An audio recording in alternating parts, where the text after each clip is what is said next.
there's a spectrum of where businesses are at regarding copywriting and AI. There's the beginning of it where you've heard so much about it, you're kind of like, okay, throw your hands up, you're going to give it a go. And you're dabbling, you're figuring out what does and doesn't work. Those that have been playing with it for a while, they might be in an area where the results that they're getting are quite poor, and they've started recognizing AI written content and it's not good, so they've put it to the side. But of course, we look after businesses in all kinds of areas.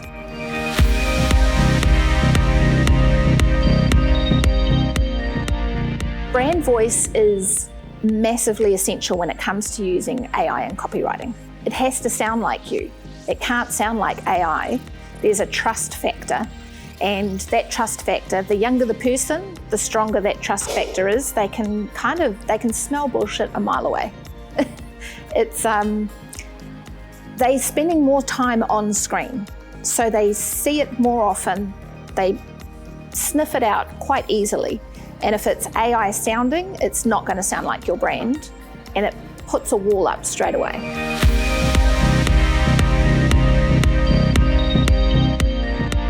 So if you think of an example like Cadbury chocolate, it's got that purple colour. And if you're looking for chocolate and you are a Cadbury fan, looking and seeing that purple gives you a feeling of comfort, because you're like, oh, they've got it, and you grab that purple brand.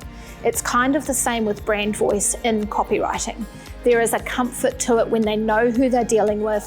It puts that barrier down and it makes them almost have that, they're more open to what it is that you've got to say when that brand voice is consistent in your marketing, your copy, anything that you do.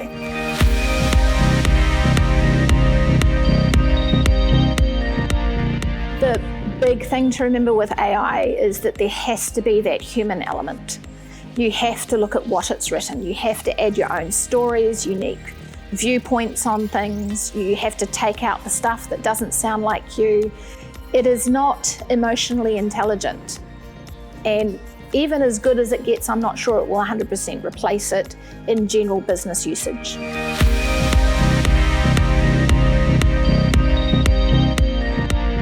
So the way that businesses will use AI will be templates, setting up the bones of something and then taking that forward. I don't think you can completely have nothing that doesn't use AI anymore.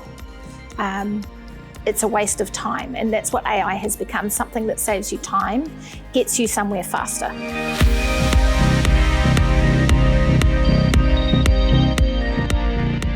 So if you're using AI and you are doing copywriting, storytelling, all that kind of thing, it used to be that likes and things were the measurement. How many times did somebody read this or look at this? But really it's connection. It's when you get that email that says, I read that article, I really enjoyed it, and they're giving you feedback. That's really what you want to start measuring, because once you've got that engagement connection, you know to keep going down that track. Whatever it was that you did in that piece of copy, that's what you want to keep replicating.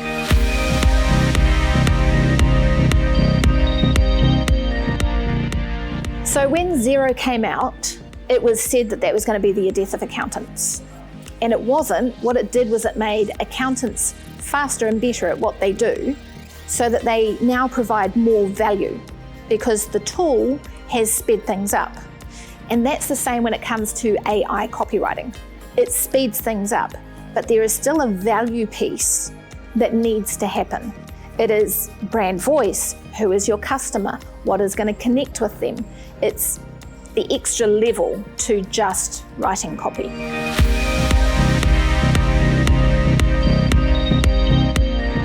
People use AI like it's everything, but it's not. There is artificial intelligence where it's always learning and adapting and growing with you. And there's just automation, which is the AI that is speeding things up. So I treat those very differently, the intelligence versus the automation.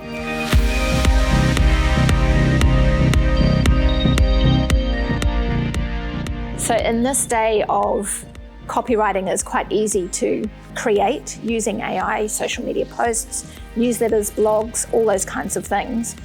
The role of copywriters now is more brand architects. It has to do with the voice of the brand and making sure that is well communicated to the audience that you want to connect with.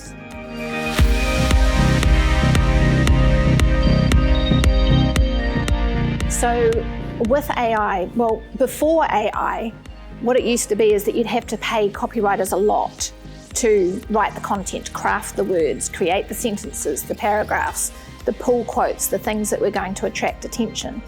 But now the investment is less in the production of the content and more into the research or the beginning part. It is the questions that get asked in the interview. It is the what makes you different, drilled right down to many levels.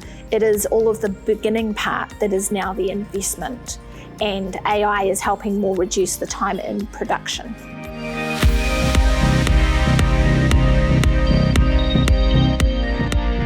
To keep content human and authentic, brand voice is a big deal. It is how you write, what you say, it has to sound like you. Another part of it is storytelling. You can't get away from it. There is a bit of a trigger. When you hear somebody sits down and opens up a book and goes, "Once upon a time," it's this trigger that makes you sit back and wait for this. You've made time for the story that you're about to hear.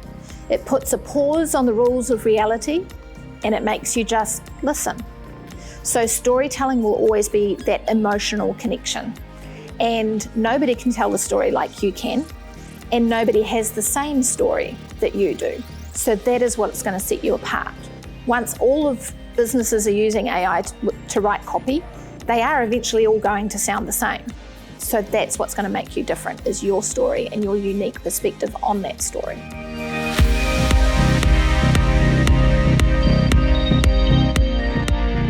I can't predict the future, but I am pretty sure that the algorithm does know what is AI and what isn't. But Google has always and likely will always be about what is the user looking for? What is the answer of their question? What is the solution to their problem? And whether it's written by AI or not, if it's providing that answer, that solution, that information that they're looking for, then it will be found. So it will likely, if it's just full of fluff and repetitive information, it's not going to rank well because it's not quality content. That will be the differentiator.